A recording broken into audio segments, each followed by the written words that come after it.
This week, I gave you my top 5 jaw-dropping OMG moments, 5 through 2, and I'm about to drop number 1 now. Plus, I'm going to give you a preview and prediction of this week's undisputed heavyweight title fight, and it's all coming up right now.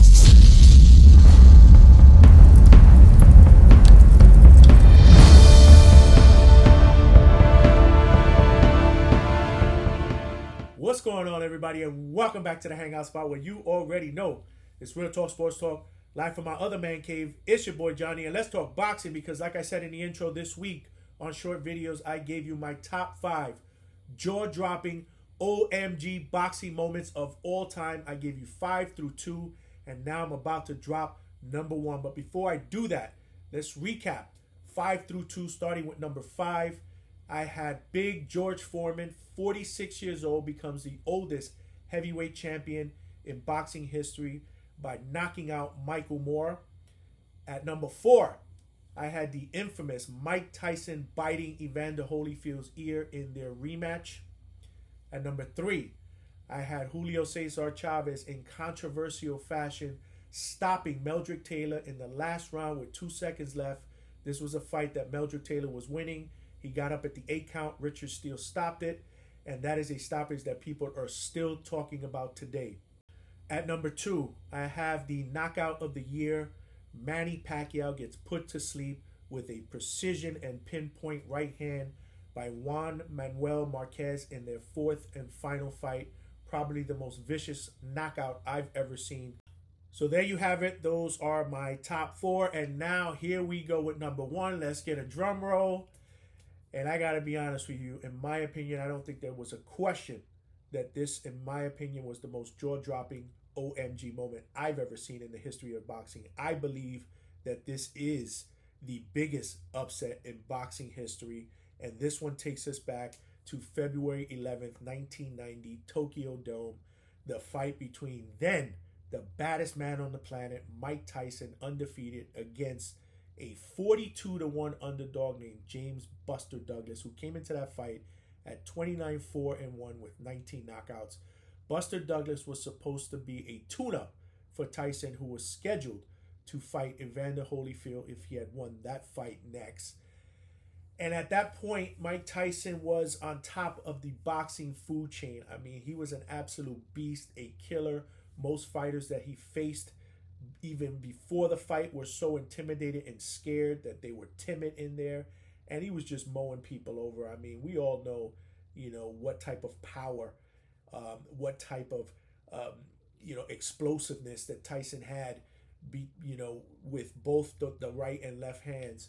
And he went into this fight, like I said, and most people thought he was, including myself, that he was going to mow through Buster Douglas. But you got to give Buster Douglas a lot of credit because even from the opening bell, he did not look scared. He did not look intimidated. Showed a lot of good boxing skills, some good footwork, a very, very vicious jab that ended up swelling Tyson's eye midway through that fight. And he also faced some adversity because he got hit by Tyson a few times. In fact, he got put down in the 8th round by a vicious uppercut. And at that point in time, if you were watching that fight, you had to think it was over. Tyson usually doesn't hit people at that point in his career, and they get up from a shot like that. And had it not been for a controversial count by the referee where most people believe that he gave Buster Douglas a couple of more seconds to get up, Tyson probably would have won that fight by knockout. But nonetheless, Buster Douglas got up, faced that adversity, continued to fight, and then in the 10th round, he lands a vicious shot to Tyson that just knocks him down. And if you remember it, Tyson is on the ground on his hands and knees, fumbling, trying to get the mouthpiece into his mouth. But at that point, the fight was over. The referee stopped it, and it is history. Buster Douglas wins the heavyweight title by upset over the then 37-0 with 33 knockouts Mike Tyson. I don't think that we'll probably ever see a bigger upset, in boxing. But you never know, man. You absolutely never know. So there you have it. Those are my top 5 OMG jaw-dropping boxing moments. Hope you enjoyed them. And now, speaking about heavyweights, let's talk about what we got going on this weekend.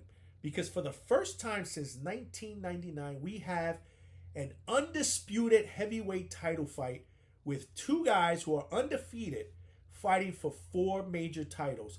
This hasn't happened since Lennox Lewis was the undisputed heavyweight champion in 1999. You have Tyson Fury and Oleksandr Usyk Saturday night, or in the East Coast, Saturday during the day from Saudi Arabia.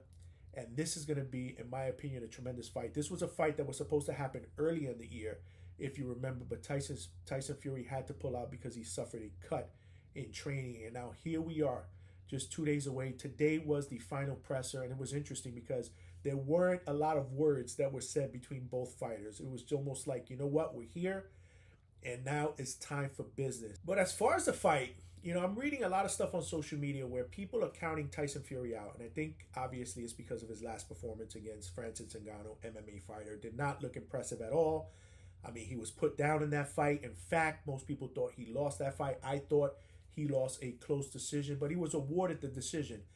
But in reality, I don't think that he took that fight as seriously as he should have. I think that he underestimated Ngannou because he wasn't a professional fighter. And he got caught. He got clipped. This fight, I think, will be different, and I'll tell you why in a second. Now let's look at Oleksandr Usyk. I mean, this is a guy that mowed through the cruiserweight division, and he's considered a smaller heavyweight. In fact, I consider him more of a blown-up cruiserweight.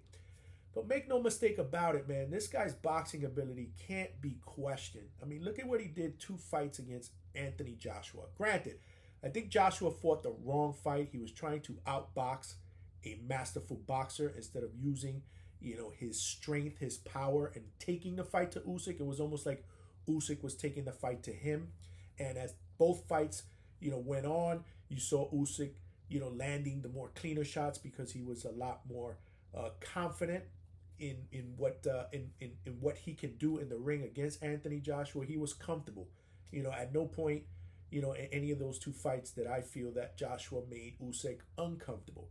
And that's what a masterful boxer is going to do. I mean, Usyk, he has a great jab, in and out, can hit you to the body, great footwork, just great fundamentals, almost like the heavyweight version of, Vasily Lomachenko, so to speak, right?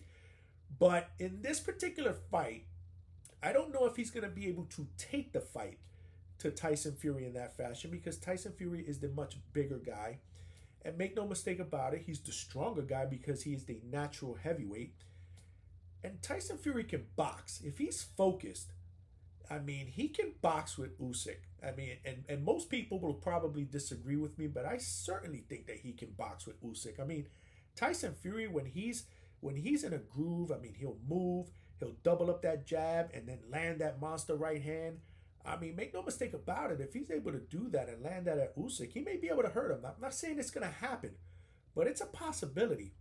So, if Tyson Fury takes this fight serious, and I think he will, I do. I see a different Tyson Fury for this fight because he knows, number one, he's fighting a true champion, right? He's fighting a heavyweight champion that has 3 straps, a guy who can box, with the best of them. So he's not fighting an MMA guy. And number 2, this is his moment at history. And he has said, during the week that if he wins this fight, he considers himself the best heavyweight of all time. I don't know. It's debatable, right? A lot of people are going to say hell no. A lot of people are going to say yeah. So, I'll leave that for the fans out there to debate. But at the end of the day, if that's what he believes, then he knows that he's going to have to win this fight, in impressive fashion so that he can be the first undisputed heavyweight since 1999. We haven't had an undisputed heavyweight champion since Lennox Lewis, in 1999. So this is history in the making, in the 4-belt era. So I think that alone, has motivated him. If you look at him, he looks in tremendous shape. A lot of people are knocking him because he lost weight. And I'm like, why are you knocking a guy for losing weight, against another guy who's smaller and more elusive? That's called great preparation. That's what he should do, but I guess a lot of people are thinking he should come in overblown. That way he can mow through, and he can muscle through and he can use that weight against Usyk. But I really don't see this fight being on the inside anyway. I see this as kind of a boxing match. You know, if Tyson Fury is able to get on the inside, then yeah, he's the bigger guy. You know he's going to try to use, you know, that weight advantage, and he's going to try to slumber over Usyk like he did on numerous occasions against Wilder in that trilogy. But I don't know. I don't know if Usyk is going to allow that. Again, I don't think Usyk is going to take the fight to him or fight in the inside. He's going to want to fight, use his jab, you know, use his footwork, to try to score points. And I think that Tyson Fury will try to do the same. Let's not forget, Tyson Fury is the taller guy. He has the much longer reach. If he can stay on the outside, use that jab, like I said, and tag Usyk and make him uncomfortable, because that's something that Joshua did not do. I think Fury can land enough right hands that can win him the fight. I don't think he'll knock Usyk out. I do think that he has the ability to hurt him, but I don't think that he'll knock him out. I see a very good fight that's going the distance, and if I had to predict, I think that Tyson Fury will win a close decision. I don't know if it'll be necessarily unanimous. It might be a majority decision, but I think that Tyson Fury will do enough, and I think the key will be here that working off that jab, he'll land enough right hands, that will obviously wow the judges, and sway the victory in his fashion. So there you have it. That's my prediction for this Saturday's undisputed heavyweight fight. Either way, I expect a tremendous fight, in Saudi Arabia. They are doing it up, so much props to them. But anyhow, let me know your thoughts in the comment section. Who do you have winning between Fury and Usyk? Who do you think is going to be the next undisputed heavyweight champion of the world? And what do you think about the top 5 OMG jaw-dropping moments? I mean, do you agree? Do you disagree? Is there any that you think that I left off that you would put in your top 5 or your top 3? Let me know your thoughts in the comment section. I'd love to hear, everybody's feedback. And as always, if you are new to watching my videos, I don't know what you're waiting for. Hit that subscribe button, smash that like button. We got a lot of cool content coming in the near future. A lot of cool interviews on the docket as well. So make sure you're along for the ride. And as always, I appreciate the love and support. This is your boy Johnny signing out from the Hangout Spot. And I'll talk to everybody soon.